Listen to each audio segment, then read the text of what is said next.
Good people have actually decided to just come in and get to experience what slavery trade was all about here, because you can see behind me on the poster it says Tanzania National Parks, the Caravan Serai Slave Trade Museum. So this is the Serai Slave Trade Museum over here. Inahifadhi hifadhi za taifa Tanzania, makumbusho ya utumwa caravan Serai. It's just the remembrance of the slave trade, the Serai slave trade. So yeah, what not a better way to celebrate my birthday also by passing by here before getting to the beach and getting to experience, you know, what slavery trade was all about. So let's get in and see what we can learn about the slave trade here in Tanzania. There's the Tanzanian flag over there. That's the Tanzanian flag. Then it says there's marks of the pillars of the former slave trade before 1860s. And there's a monument here to even, show us the slave trade. I think he's carrying the horn. So let's get in and hear what is required of us. My cake is on the table. So yes, there are charges. You have to pay 2,400 actually. It's 2,400. There's a book to be signed here, so I'm just about to sign in. Today is 17. I can see 2 people have already come in. So 17th of July 2023. Over there, kuna mtu alikuwa ameanzisha kuandika Arnolda, kalamu inakataa. Arnolda Pamba. Kenyan. I'm Kenyan, niko mmoja. I signed it. Signature. Yes. Kalamu imekataa katakata. The pen is refusing to write, but yes, I've just signed in over there. Just signed my name on the book. It's here. You enter, you sign, you pay. My money is on the table over here. Yes, so this is 2,400. She's keeping the cake for me. Unaweza iweka vizuri ndio alafu nikunjie.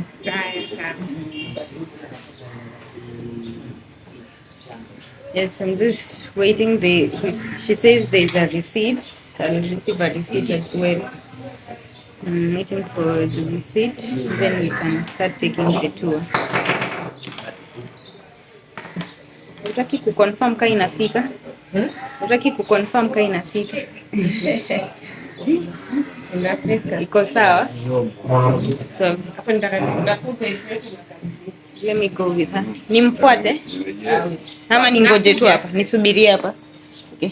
Can sit here, Cindy. Me sit here and wait for the receipt. She's going to look for the receipt for me before I can start taking the tour inside and enjoy my birthday in here by commemorating the slave trade, you know, and how things went down here in the 1860s, the 1930s, around there. So yes, stay tuned. We take a walk, a tour with you guys. I'm sure it's going to be fun, so just stay tuned. We take the tour with you good people. So yes, stay tuned for now. Makumbusho ambayo tunahifadhi kumbukizi kuhusu biashara ya utumwa na pembe za ndogo. Hapa kilikuwa ni kituo cha mwisho cha utumwa kufikia kabla ya kusafirishwa kupelekwa Zanzibar ambapo kwa ndo soko la utumwa. Kama sheria yenyewe ni mgawanyiko wa lugha mbili, Kiarabu na Kiingereza. Kama ya Kiingereza maana yake ni safara, sheria ya neno la Kiarabu kaskazini, ya kati na kusini. Lakini wale walifika hapo Bagamoyo ama hapa Karavanserai ni wale hutumia njia ya kati. Nikisema njia ya kati kutokea Kigoma, Ujiji, Tabora, Singida, Dodoma, Morogoro kufika Bagamoyo. Ninakadiriwa ilichukua muda wa miezi 6 mpaka 7 kutembea kwa miguu kuweza kufika hapa Bagamoyo. Na baada ya kufika hapa Bagamoyo, hapa Karavanserai wenyewe walikuwa wanafanya kuchambuliwa. Maana mtumwa yeye alikuwa ni biashara au ni bidhaa sokoni, hizo kupeleka bidhaa ambayo ni dhaifu. Wengine walikuwa wanafika ni wagonjwa, wengine wamezofika. Kwa hiyo hapa alikuwa anafanya kuchambuliwa kabla ya kusafirishwa kwenye kazi mbalimbali kama kwenye kilimo cha nazi. mashamba na shughuli nyingine na kazi za majumbani. Kwa sasa kutokana na historia ya biashara ya utumwa na kueneza ndogo katika mji wa Bagamoyo kupatikana chimbuko la mji wa Bagamoyo. Kwa hiyo utumwa kwa kisha Bagamoyo ndio kwamba bwaga moyo. Bwaga moyo kuma lay down the burden of your heart. Yes. Kwa sababu umetembea misito ni saba so relax. Chochote kinachotokea weka biana nacho tu, kwa hiyo bwaga moyo. Sasa wafanya biashara kushinda kutamka neno bwaga moyo ili imetolewa ikiitwa baga moyo. Kwa hiyo historia mji wa Bagamoyo chimbuko lake kutokana na historia ya biashara ya utumwa sanduku katika mji wa Bagamoyo. Kwa hapa makumbusho sasa kuhifadhi hili jengo lenyewe ambalo ndio kilikuwa kituo cha mwisho, lilijengwa mwaka 1890 na mfanyabiashara Kiarabu kwa Bwana Awad na Ram. Majua watumwa kufikia pamoja na wafanyabiashara. Vilevile ndani ya makumbusho tuna vyumba tofauti vyenye mizana mbalimbali. Kwa mfano hapa tuko chumba namba 1. Chumba namba 1 tunasema ni chumba cha kiutafiti. Katika historia tunapata research. Tunapata taarifa namna moja wapo namna ya utafiti. Kama niliweza kunasemekana kwamba eneo lilikuwa na wafanyabiashara. Lakini ili kuzijulisana sote zilipatikana hapa. Kuna mnyororo wa farasi, kuna ganda la risasi. Kuna mnyororo wa farasi tunaamini wakati hiyo msafara wanafanya biashara wenyewe walikuwa wanapanda farasi au mama wanabeba kwenye machelo. Wenyewe walikuwa watembea kwa miguu. Vivyo ukiangalia kuna salia la ganda la risasi. Naamini ya kwamba kama hili ndio hiyo. Naamini kwamba wakati biashara utumwa Good people, so basically she was narrating to me and telling me all these ornaments that are sealed in the glass ceilings were dug from this hall. They came from this particular hall. So this one, and then they, preserved them in the glass ceilings over there. There are different, ornaments, pots and everything. I'll put the pictures down below with some wording so that you guys can read for yourself. So yes, stay tuned. Let's keep going with the tour.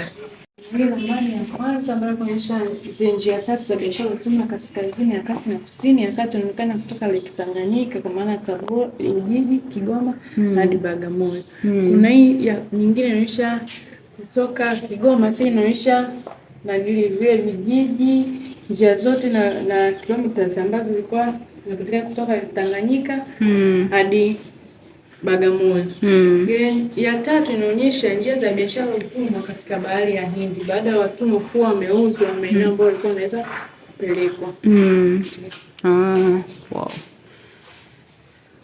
Sasa na huu mchoro ambao unaonyesha kwa picha mwanzo mpaka mwisho wa biashara utumwa ilivyokuwa. Kama hapa alikuwa anachukua kutoka ziwa Tanganyika, wanachukulia watu wote, walika zote, wamama, watoto, vijana na watu walikuwa wanachukuliwa na watoto wenyewe bei zao sokoni walikuwa wanachukuliwa kwa wingi kwa sababu sokoni bei zao zilikuwa ziko juu sana. Yaani kwamba wataishi muda mrefu zaidi. Lakini mjini hapo walikuwa wanavishwa pembe za ndovu, asali, ngozi za wanyama, wengine walikuwa wanashinda kustahimili wanakufa.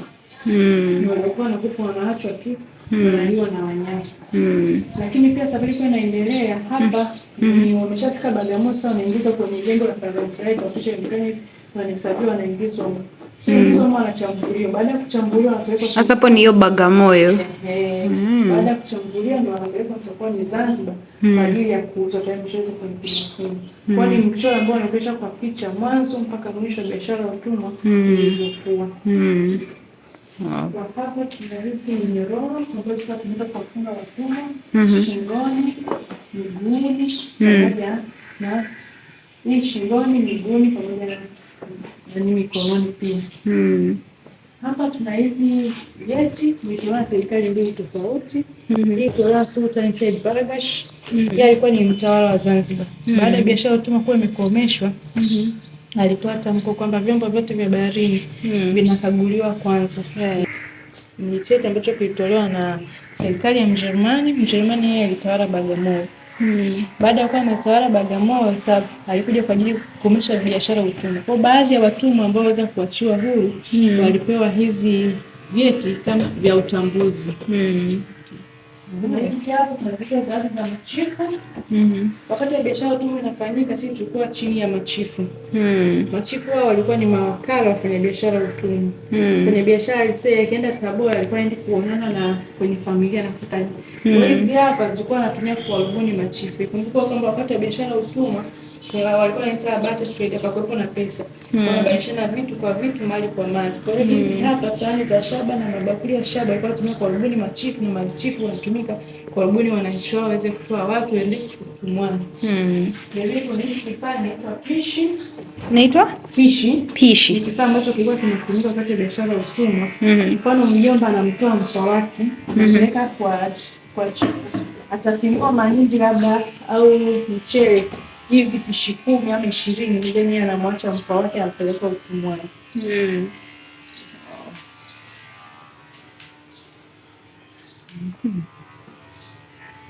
Kwa huku hivi nia makumbusho ni kutunza kumbukumbu ama historia siweze kupotea. Huku kuna vitu ambavyo vilikuwa vikitumika lakini sasa hivi vimepotea. Kwa mfano tuangalia hili hapa, hili jiwe kwa kutumia katika kutengeneza chakula, kusaga kama ni unga, ulezi kwa ajili ya matumizi ya majumbani. Kuna hizi mitungi kwa ajili ya kuhifadhia maji ya kunywa majumbani. Kuna friji, kuna yapo pia ni mashine ambayo ilikuwa ikitumika kwa ajili ya kutengeneza tambi, lakini zile tambi za asili za kienyeji. Sasa hivi kuna viwanda zinatengeneza spaghetti nzuri. Kabla ya viwanda tulikuwa tuna njia yetu ya kuishi kutengeneza spaghetti. Na hivi kuna hizi hapa pia kwa ni njia yetu ya kuishi kabla ya viwanda. Tulikuwa tuna namna ya kuishi, kuna sahani pamoja na tray. Hapo kuna kigoda, hiyo ni dei ya kuhifadhia kahawa pia. The Arabic copper coffee pot and the 3-legged ceremonial stool. Hii ilikuwa ya kutumika for holding rituals. Descendant of Bagamoyo, and ini chano. Tray used for serving dishes, washing clothes. Washing babies, and sometimes used in ritual ceremonies. Wow.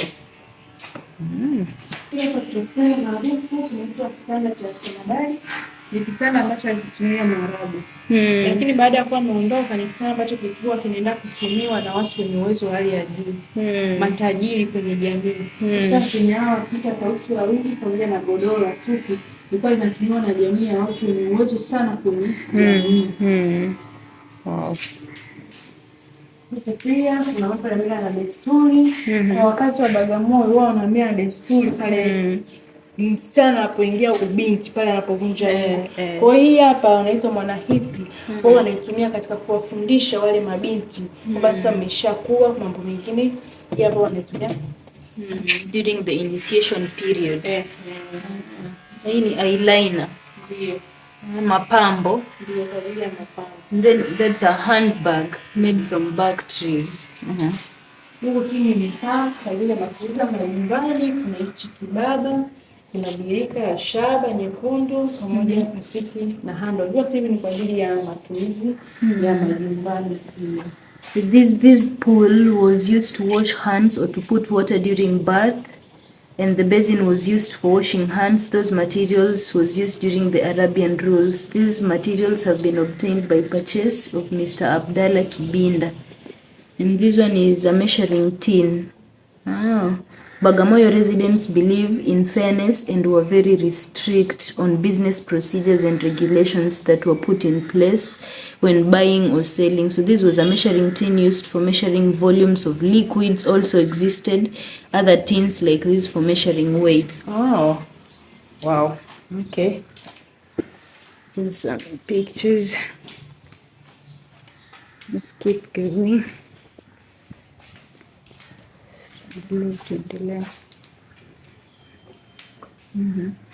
Kwa kule tunaona kitanda cha samadani, kitanda cha mende, cha mtu mwenye uwezo wa kati. Hiki hapa kinaitwa kitanda cha tukaza, kitanda cha kamba, cha mtu wa uwezo wa hali ya chini sana kwenye jamii.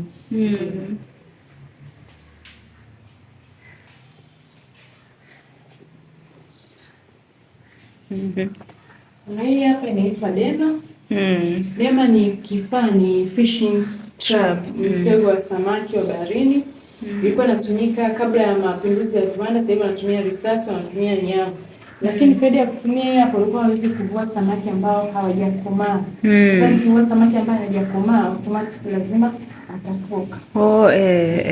Kwa hiyo ilikuwa faida ya kutumia mitego ya zamani. Na hii chart huko hii hapa inaonyesha maeneo yote ya kihistoria katika mji wa Bagamoyo. Tuna Caravanserai, kuna eneo linaitwa Stone Town kama umeshaweza kwenda, mji mkongwe, kuna eneo linaitwa Kaole Ruins, kuna eneo linaitwa Roman Catholic Museum. Ndio yote maeneo yote yanapatikana katika mji wa Bagamoyo. Mbona unaweza kutembelea. Wow. Kwa sofa hapo huku chini. And lay down your heart, Bagamoyo. It's written there, lay down your heart. When they were coming here before going to Zanzibar to be sold. Kwa hiyo sasa kwa huku chini ndo kuna vitu ya kuna kule juu hakuna, ni view tu ya mji. Kabla mji haujaendelea alikuwa akisimama kule juu, anaona kwamba vyombo vimefika hivyo waweze kutoa watumwa. Akapandisha mashua kuweza kuelekea Zanzibar. Lakini kwa sasa huwezi kuona hadi kule baharini. Hilo unaruhusiwa kupandisha juu kaangalia. Pia unaruhusiwa kuendelea. So good people, this was the silver ring that showed the lodge was used by rich people. Yes, and this is a bullet shell excavated at the Caravanserai. These are some glass beads excavated at this Caravanserai. And there's some coins, the 1905 coins. And some 1888 coins. These ones are the iron rock excavated at this Caravanserai. These are the horse chain excavated in this building. They were excavated in this hall. This is the hall where the ornaments were excavated from. And there's many more. On this other side we have the, the material, a pence of plastic. We have some bones. The Caravanserai, the depth was 40 centimeters. We have bones, shells over here. We have the animal bones. We have marine shells and land snails. We have more shells. Just a couple of more and more shells. We have glass materials, the glass. We have glass objects over here and the glass itself. We have ceramics, those ones used to make the pots, plates and cups. We have imported ceramics. These were imported. And these are the porcelains. The porcelain. And these more ceramics and, the batteries. Yes, on this other end, we have the pottery, imported pottery. I don't know what's the difference now between the pottery and the imported pottery, but yeah, there's a significant difference. More of pottery and pottery materials, decorated pot sheds over there. We have pottery and decorated pot sheds. We have imported pottery over there. Imported pottery. This is all imported materials and imported pot sheds. Decorated pot sheds here, it's a bit decorated. You can see on the end. Decorated pot sheds over there. All these came from this hole. They were dug from this hole over here. So yes, let's keep going. We have the routes, the Indian Ocean slave trade routes. We have the one coming from Africa over here, and then the Middle East and the Far East. And this is the Indian Ocean. Bagamoyo is right over here. And there's Kilwa and Zanzibar. So this place, the Serai Center here, was a place where as she was explaining, where the slave traders were, the slaves were being brought, and then they look at the best ones to take to the market in Zanzibar. So they'd be exported all the way from Bagamoyo to go to Zanzibar to be sold according to how fit they will be looking. So these are the three routes, as she explained over here, the three major ivory and slave trade routes, the Tanganyika ones. So we have the main ones as it's shown on these dark marks, the Kilwa and the Lindi one over here. We have this one going from Bagamoyo all the way to Tabora, Lake Mweru, Lake Rukwa, and Ujiji, and going all the way up to Lake Victoria. We have this other one coming from Pangani, passing through Lake Manyara, going all the way up to Lake Victoria once again. So this is just the map to show how the slave trade routes were, coming along. The Tanzania's Central Ivory and slave trade routes. The Rwanda, Burundi, Kigoma, Tabora, Lake Tanganyika, Dodoma over here, which is now the capital city of Tanzania, ever since it was changed from Dar es Salaam. So Dar es Salaam to Dodoma over there. And let's look at this whole chart of the Bagamoyo and how big and what you can visit in Bagamoyo. We have, when you're in Bagamoyo, you can look at the Mgonela, of importance here is the block house.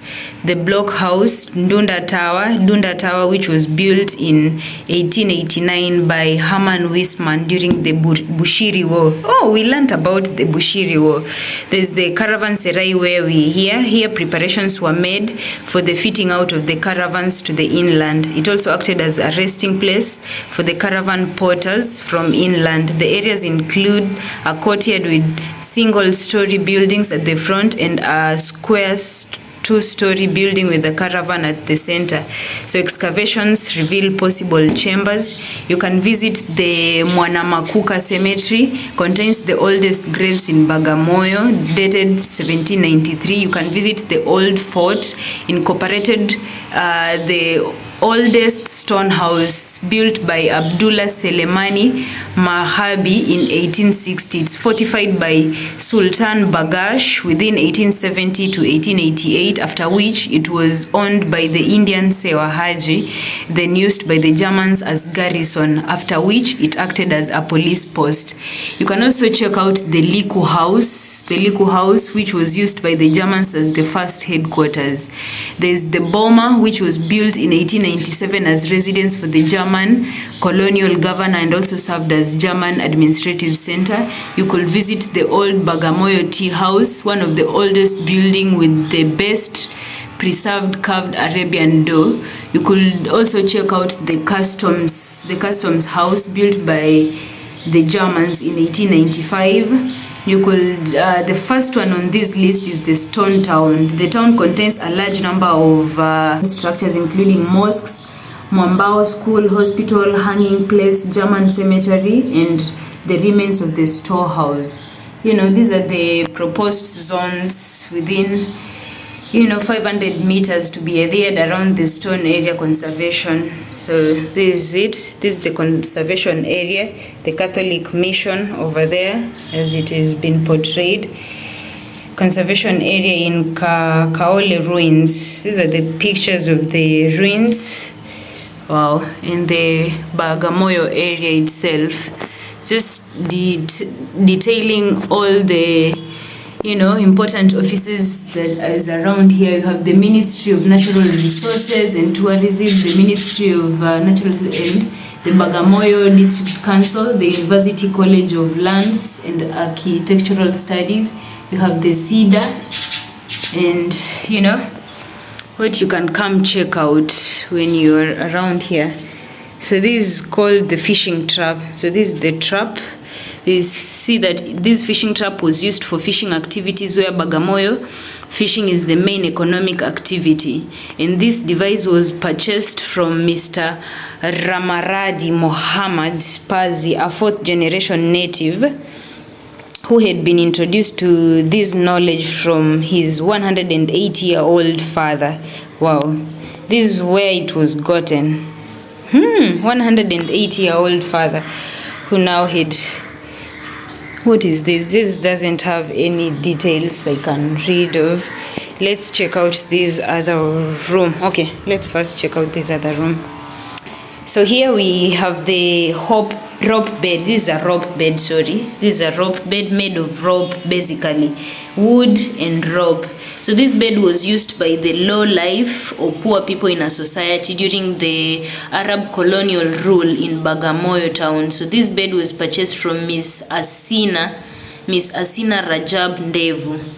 That's where they got the bed from. Yet this bed, it's called Mede's bed. This Mede bed was used by the able or the wealthy people in the community during the Arab rule here in Bagamoyo. This bed was purchased from Miss Asina Rajab Dov.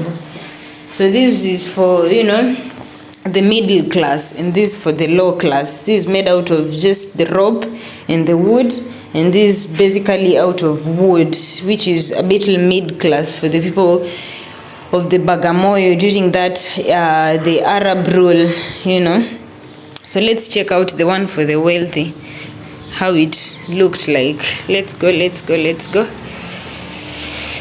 Before that, there's this chain over here that was used to, you know, chain the slaves, and this one was for the neck, and we have those ones for the feet over there. This one was for the feet, and that one.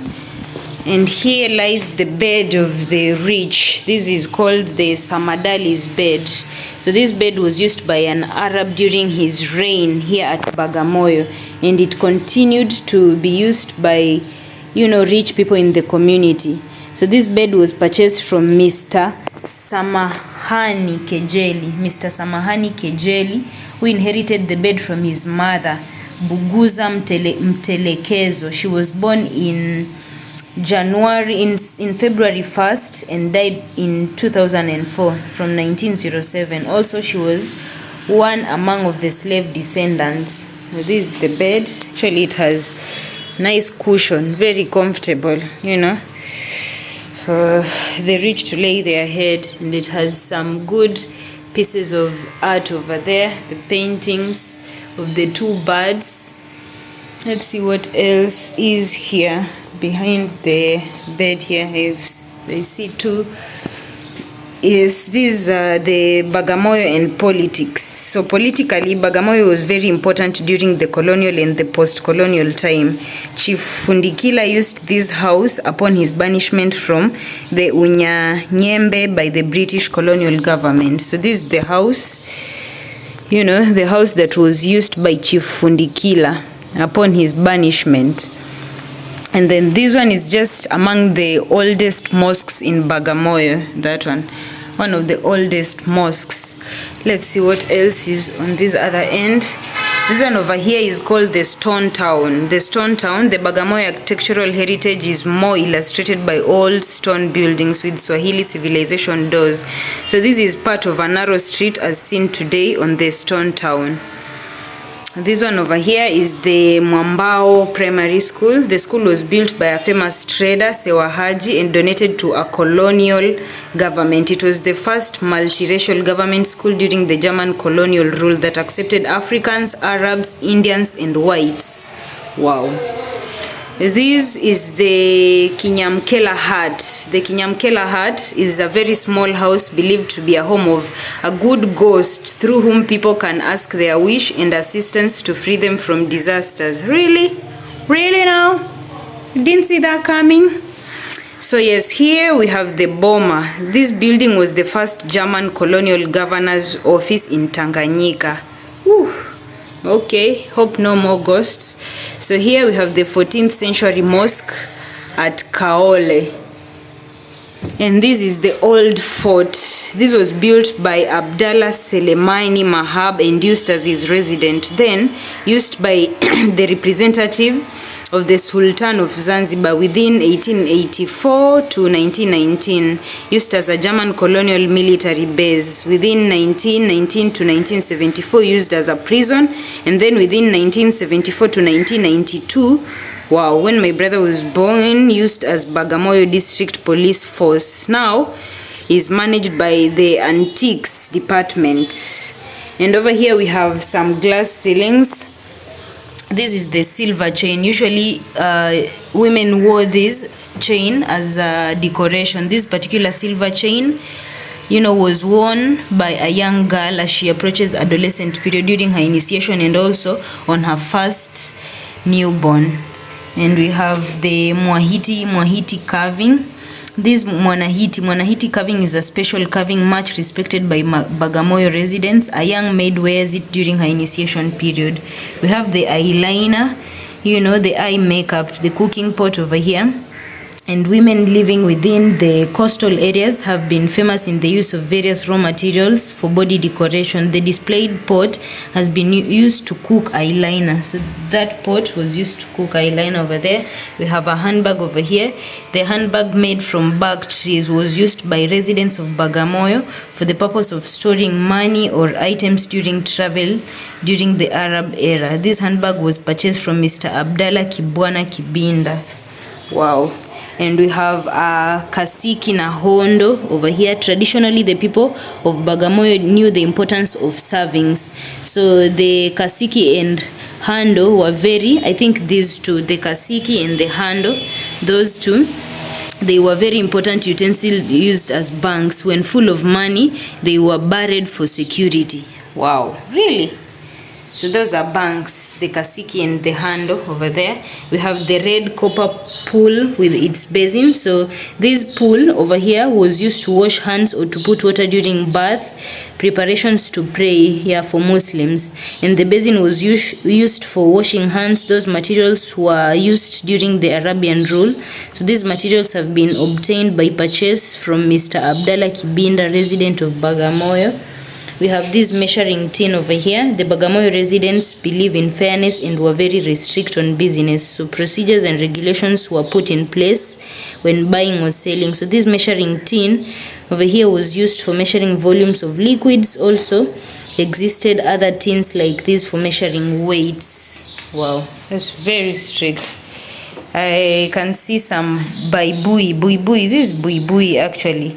The famous buibui, a very fine black silk cloth worn by coastal women when on safari functions or any official invitations. And then we have a pot here. It doesn't have any writing, but I can tell you guys this was for taking tea during a ceremony. I think during the initiation period for the young women, they will take tea and celebrate to bring them into another period.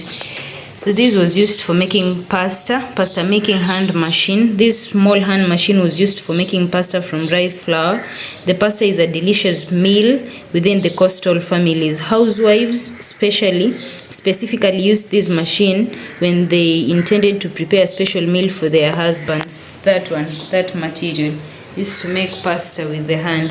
And this one is an ointment container. So this tool was used by the Arab traders in the 19th century to spray oils during the social and religious ceremonies such as the Eid weddings, etc. Such as Eid and weddings. So this device was purchased from Miss Pil Ali Mukasi, resident of Bagamoyo. What are these? This is a small iron anchor. So all people of Bagamoyo were depending on wells as their source of fresh water. A small heavy iron anchor was used to recover buckets sunk in the well. Oh, this one would go fetch the buckets that have sunk in the well. And we have wooden sandals. Who would wear these really? So traditional wooden shoes that reflect the civilization of shoe were worn among the Bagamoyo dwellers. These types of shoes were worn by brides during wedding ceremonies. Their sandals has been obtained by purchase from Miss Haluna Hamis Chuma, the Bagamoyo resident. Wow, these are cowrie shells. Cowrie shells. This is a woman wearing the cowrie shells, and the bag is also full of cowrie shells. So during the slave trade era, the cowrie shells were very important, where the social status in the community was measured through the accumulation of these cowrie shells. So also, cowrie shells were used as a currency in business transactions. Wow. You'd buy your porridge using the cowrie shells and drink your tea, pay for your pizza using the cowrie shells. Wow. Whew. That's quite something. What's written here? So this is the decline of the Bagamoyo economic prosperity, the evolution of niche shipping technology of bead ships and Abushiri resistance. Yeah, that one we read about it. Of 1888 to 1889 against the German colonial government are believed contributed to German shifting the headquarters from Bagamoyo to Dar es Salaam. So after the Abushiri resistances, the German colonial government did not receive support of the local leaders. Subsequently, the Indian and Arab traders moved their business. their business and financial capital from Bagamoyo to Dar es Salaam. A big blow to Bagamoyo's economy, he thought, was dependent on coconut plantation, trade, and fishing. This is the plan of Bagamoyo town in 1875. You have the arrows indicating the caravanserai. You know, the H indicates the caravanserai. We have the 1 and 5. 1 is slave camp, 5 is the freedom village. Wow, you can see 5 over here, freedom village. 1 is the slave camp, and we have the H here, the caravanserai, where we are at. I think this is it. This is the caravanserai. Wow, that's quite something. I think I've looked at everything including this old fort over here. Wow. So this is the route. You know, this actually, I was watching a movie in the bus when we were coming. They played a good movie of this slave trade. You know how it used to be done back then. So this is the slave traders. I think the second last one has been defeated. He can't keep going on. There's one who has also just been dumped along the way. You know how they used to be tied along the neck and then walk in line. And then there's a soldier over there with a gun going all the way. If you can see very clearly, the last one, I think he's again carrying some water on his head, or like a bucket on his head. And down here we can also see one who has been defeated. He can't keep going on. They are carrying some horns, you know, so if you can't keep going on, you die along the way. Your body is discarded just by the roadside. And then now this is the caravanserai center, where they used to now be brought after they've been transported to this center. They get to choose the ones that will go for selling. And kids used to be sold at a higher price because they used to believe kids are going to live longer and should be paid much more for. So when you're purchasing a kid, since they're still younger and being young and vibrant, they're still growing, you get to pay more when you're purchasing a kid. Some more pictures over here. You know, we can see the impacts of the ivory and slave trade. The positive impacts of the ivory and slave trade include the architectural heritage found among the cities, the towns, and the centers. You know, that's just some of the positive impacts of this ivory and slave trade. We have the impacts over here being shown, but this is a picture of the prisoners. Although slavery and slave trade was abolished during the colonial time, but convicts were treated badly. They were treated so badly. This is a photograph showing chained convicts at work in Kilimanjaro. This the picture is found at the museum and the House of Culture. You can find this there. But let's look at some of the impacts. We see that it had some good impacts in terms of the positive ones, is like the architectural heritage found in among cities, towns, and centers on the slave trade routes. Which are now important attraction tourist sites. Really? So these include the traceable ivory and slave trade routes, you know, those ones. So those ivory and slave trade routes in the stone towns of Zanzibar, Bagamoyo, and Kilwa, Kivinje, and the coast of Tanzania. So the ivory and slave trade was also facilitated the spread of Kiswahili language, the spread of Islam and Christianity, and created a society characterized by ethnic diversity and yet tolerant to one another. Some of the negative impacts of ivory and slave trade include underdeveloped slave sources areas compared to slaves receiving areas, stigmatization of both descendants of slaves and slave owners. Agriculture is despised in preference for trade and fishing activities with low economic benefits and returns, so making majority of the people on slave routes remains in perpetual poverty. Lastly, its physiological impacts that have rendered people or dependent on others, lack of creativity and innovativeness. These are some of the chief's gifts. They were gifted to the chief. In the 19th century, the economics of the time demanded use of black cloth, cotton cloth, shells and glass beads in exchange for animal skins, ivory and slaves. Likewise, the gift in the form of metal objects and cotton cloth given to chiefs encouraged ivory and slave trade also passed their caravan in the chief's dominion. This is part of utensils that were used by slave traders to bribe chiefs.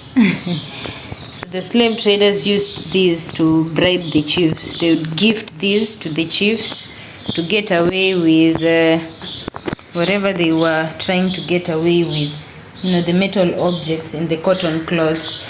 Let's see what else is in here.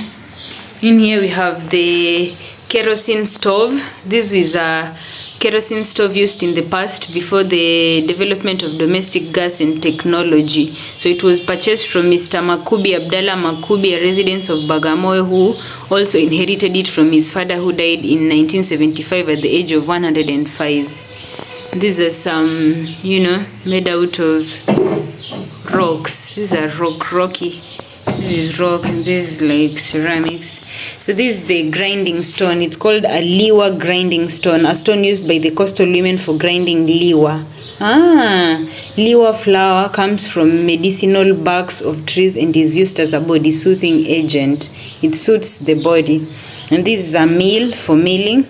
It's a coral shaped mill, was used for home use in preparation of food, spices, ingredients like garlic, ginger, etc. So this meal has been obtained from Mrs. Laila Bakari, a resident of Bagamoyo, who also inherited it from her grandmother, who was also a slave by then. A meal. Wow. And this one is over here is a filter. So this filter was used as a local banking. You know, they used to keep money on it during the German colonial rule in Bagamoyo. This filter was purchased from Miss Pil Juma Nasa. And this is a bucket of metal, a metal bucket. This was used by the residents for various home use purposes, for carrying water from the well. It was purchased from Miss Asia Rajab Ndevu.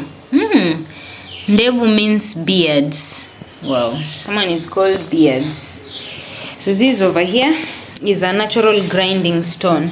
So this natural grinding stone was used to grind grains such as sorghum, millet, wheat. This stone has been purchased from Miss Laila Bakari, a Bagamoyo resident who inherited it from her grandmother, who was also a slave by then. Wow. And there's a window out here. You can see a chilling spot, the wooden, you know, seats. There's a chicken over there with some young ones trying to get some food. Over here we have the jars. These are jars. They were used in the past as containers or fridges for domestic drinking water. These ones over here, yeah, where you can keep your water cold as long as it was stored in here. These devices were purchased from Miss Simai Kibwana Mahinda. Ooh. And over here we have the pasta making machine. So this machine was used for making pasta from rice flour. So pasta is also a delicious meal within the coastal families. This technology is no longer in practice due to the introduction of exotic pasta made from wheat. Right over here we have the chano. This chano is a large wooden tray used for serving dishes, washing clothes, washing babies, and sometimes used in ritual ceremonies. Then we have the three-legged ceremonial stool over here, which was used for holding ritual bags. Descendants of Bagamoyo indigenous people continue to use this for the same purpose to date. This is the Arabic copper coffee pot. So the Bagamoyo residents have been famous in using these for in the fishing industry. So in daytime, fishermen prepare their fishing gears and pass their time by exchanging experiences over a cup of coffee. So this utensil is famous in preparing the coffee drink. So this is a coffee maker, coffee pot. You can see some charts over here. we can see the old post office, the Bagamoyo old post office. So this the post office was the first post office and telegraph station in former Tanganyika. This one, wow. So it was built by Sewa Haji, an influential Indian businessman in the late 1800s. As a tailor shop, and shortly after rebuilt to house the post office. It was maintained that it maintained that function for almost 100 years until a new post office was built. Today the building is residential. Wow, that's the old post office. And down here we have the customs house. So this, wow, the customs house, it shows just around everything. We have the old post office here, the fishing area. We have the customs house is over here, the plans of customs area. I think this is residential, Nasir Vaji. So the beach of Bagamoyo was the link between the ocean and the city, and many activities took place. Here. The first building on the site was the warehouse and the watchtower, built by the Germans in 1888. So after the collapse of the tower in 2001, all that remain today are the concrete and iron foundations of the warehouse, and the foundations are topped with caps that used to fill the oil in order to protect the construction from being attacked by vermin. Who is vermin? It was being protected and attacked by vermin. Protected from being attacked by vermin. So in 1895, the Germans built the customs house, this one over here, built this customs house majorly because it was a large complex that contained a big yard surrounded by walls and two mirrored buildings. So the partly roofed yard was used for storage. Cannons were also placed here. So today the wall surrounding the yard is gone, and the north building is the only building still in use. It has been significantly changed from its original form. The tower is gone, balconies have been built, and canopies have been added. So this is the house of Nasir Vaji building over here.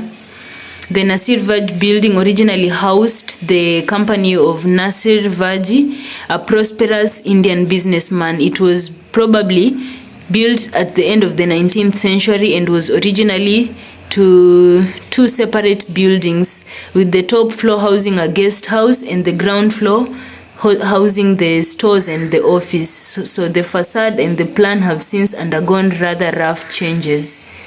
It has undergone some rough changes. We have the Sewa Haji school, the first interracial school in Tanganyika. So in 1892, Sewa Haji, a very influential Indian businessman, built the 3-story interracial school in Bagamoyo. The school is one of the many social facilities provided by Sewa Haji in the late 1800s.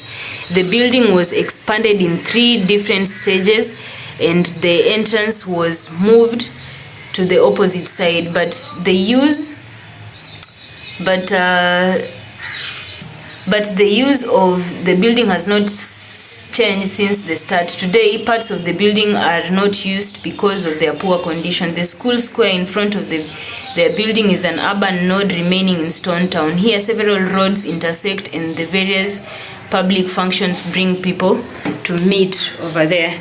We have the Arabic tea house over here. The Arabic tea house is over there. Down here we can read that Abdallah Mahabi, an influential Arabic merchant, constructed the building around 1860. It originally was used as an Arabic cafe where people could have their tea or coffee. Since then it has been used as a hospital and is currently used as an office. In the 1900s it was extended with 2 wings in the back. And you have to note here that this characteristically carved door. So Bagamoyo displays many fine examples of these traditionally carved doors and frames with an Arabic and Indian origin. So each pattern has its special symbolism. Wow, that's quite something.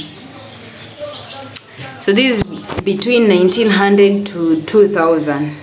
Over here we have the present customs house replaced, where This present custom house was replaced by the old one. On here we have the old market built by the Germans in Stone Town. We have the College of Art in Bagamoyo where it was founded. And just up here we have the Mbegani Fisheries Department established by south of Bagamoyo. Wow. Down here below we have the Zanzibar and Tanganyika united into the Republic of Tanzania. Wow, this is what I've been meaning to see. Now I've seen it here today in writing. So Zanzibar and Tanganyika united, it was called Tanganyika United. So they came together and formed the United Republic of Tanzania to form Tanzania. So Zanzibar and Tanganyika is one country. Woo. So over here we have the, the Tanganyika Independent with Julius Kambarage Nyerere as the first president. Wow.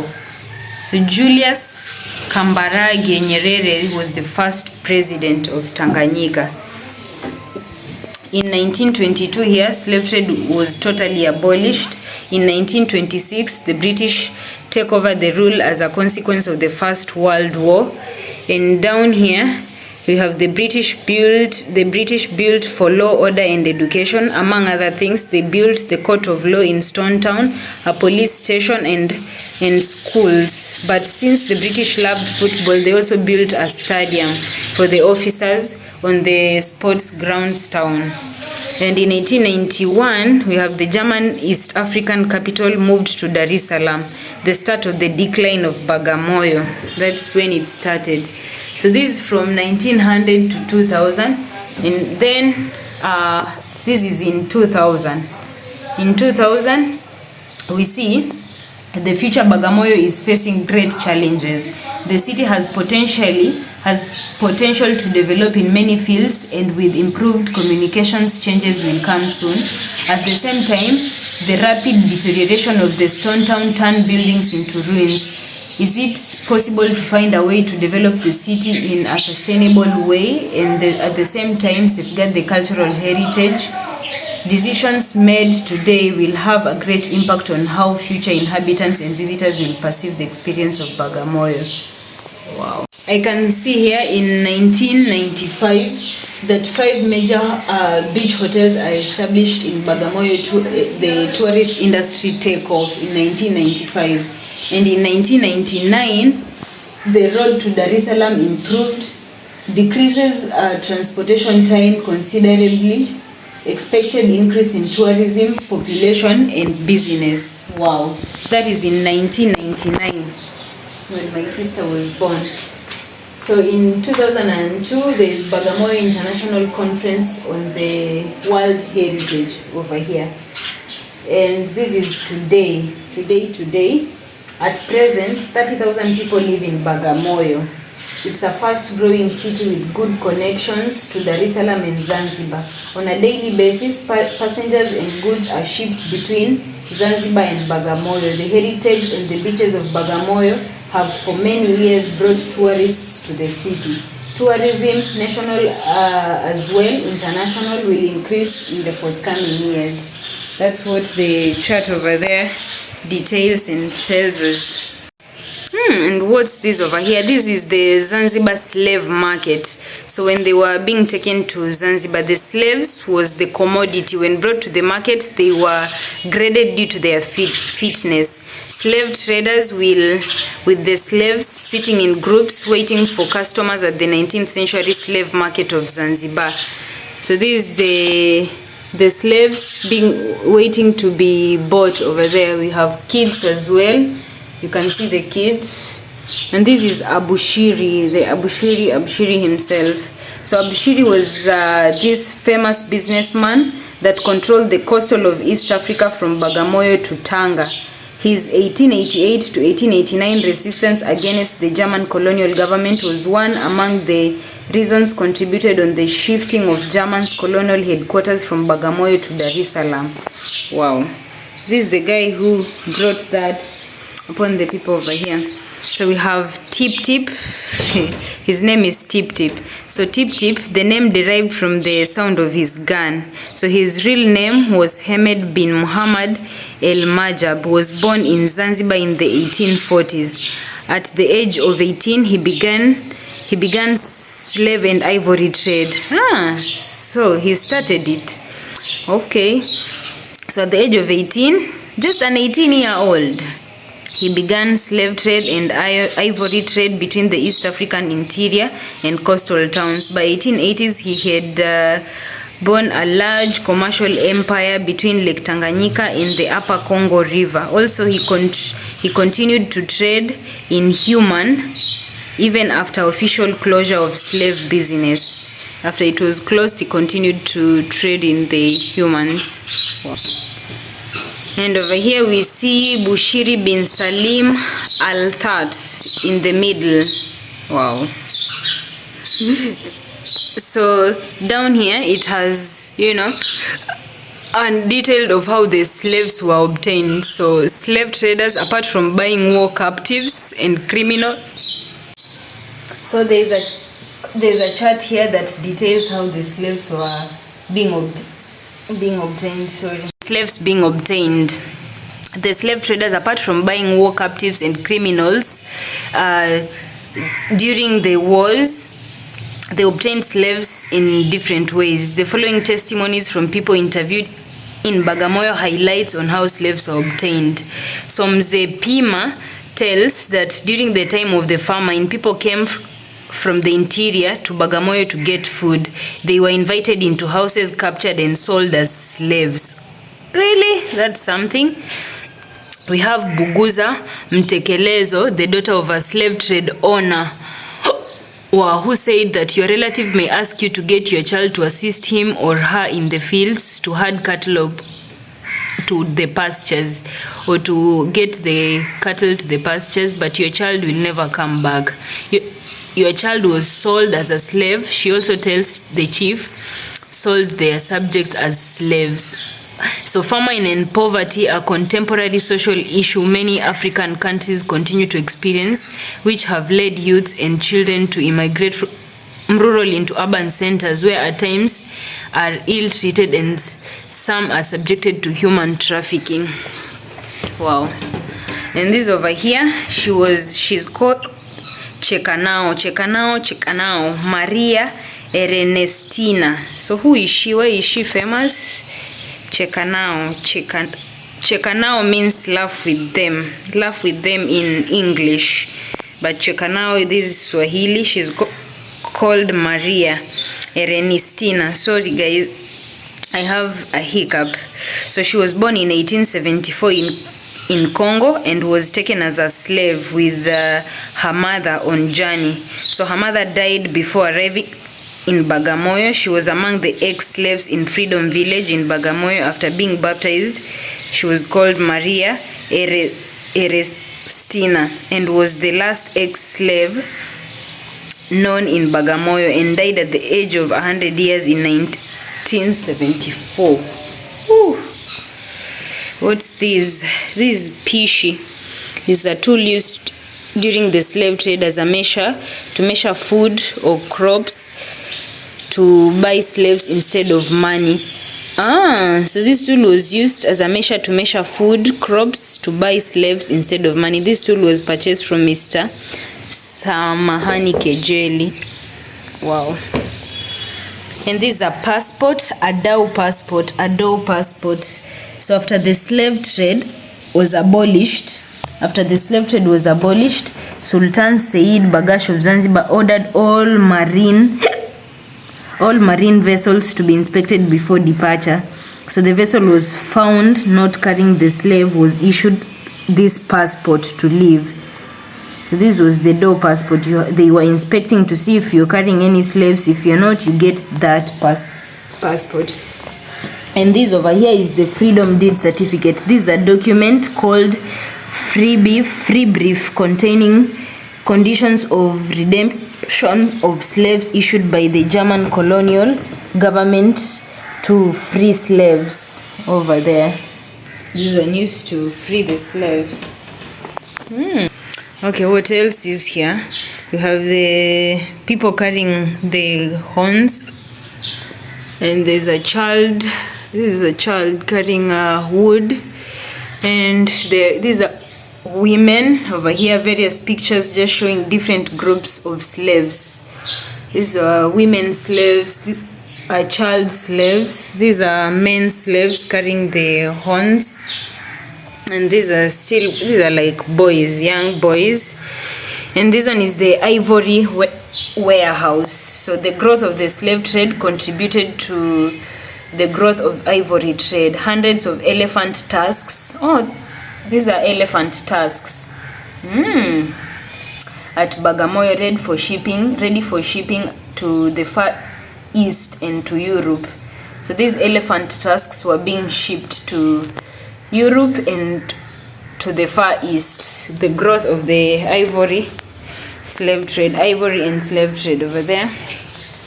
You have pictures here.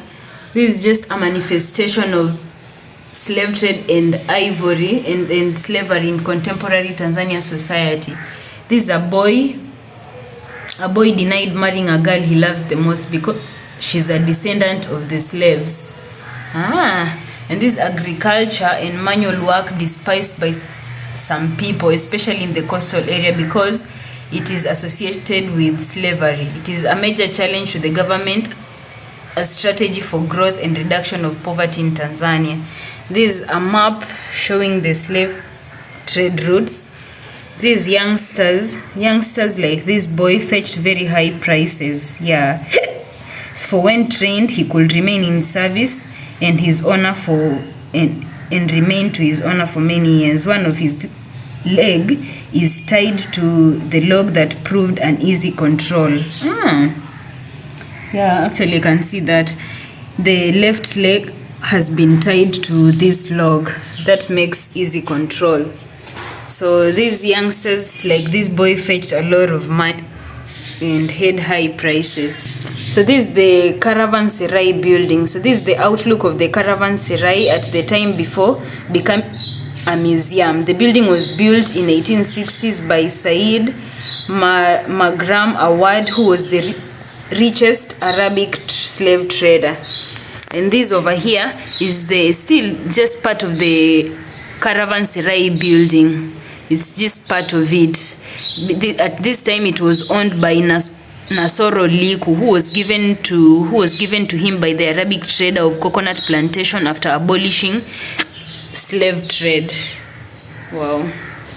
I saw some other charts over here just detailing, I think, this just detailing the role Bagamoyo played in the central ivory and slave trade, who were involved in the slavery, the descendants of the slave owners and the descendants of the slaves speak out the end of the slavery, the abolishing of the slave trade, just the history and all that. But basically this is how the place looks inside. Let's go up and see what's up there. Let's just go check it out. Let's see what is up here. So I've left down there. I'm up here. I'm trying to see what is up here. What is up here?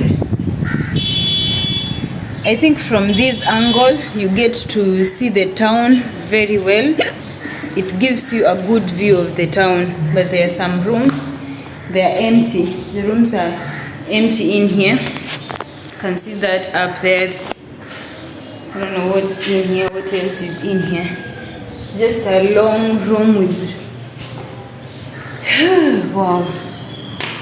There are some birds, poops from the birds. The birds live here. They come in here and rest and poop. So this gives you just a good view. I think a good view of the town. Gives you. There's a well over there. That's a well. I think for fetching water. There's some mango trees all over the place. But yes, good people, I hope you've enjoyed this tour. So let me go clear out, pick my cake down there and head to the beach. Make sure you check out my video of the beach. I think this is quite dangerous. This is an open an open space like that. I'm having a hiccup. I need to get some water as well, so let me go get some water and head down to the beach. This is the view of down there below. Let's go down. Wow, it has quite a certain feeling. It has a certain feeling when you're going down these stairs. So good people, we've come to the end of the tour. I've received my receipt over here. This is the receipt. You get a receipt of payment after you've paid. I've signed down there, down below. That's my signature on the far right, and detailing the amount paid, 2,400 shillings, with my name written as Namalda. I don't know who Namalda is, but Pamba, it's my name, so it's been misspelled to Namalda. But yes, you get a receipt of payment after you enter. So good people, make it a point to come tour the place, the Serai, museum over here, the Serai slave trade museum place. If you're in Tanzania, in Bagamoyo, please make a point of coming over and touring the place and see how things were done in the past over here. So yes, good people, I hope you've loved the video. I hope you've learned something, a thing or two, about the slave trade and how it was done, what went down here. So yes, give the video a like. Make sure you have subscribed, good people. If you're watching and you haven't subscribed, kindly hit that subscribe button and join the family, and type down a happy birthday for me. Yes, so good people, I'll end the video over here. Make sure you subscribe, like the video, you can comment and also share with your friends, so that your friends can also subscribe and support me. So good people, let me see you again in the next video. Bye bye. See you in the next video. I love you, good people.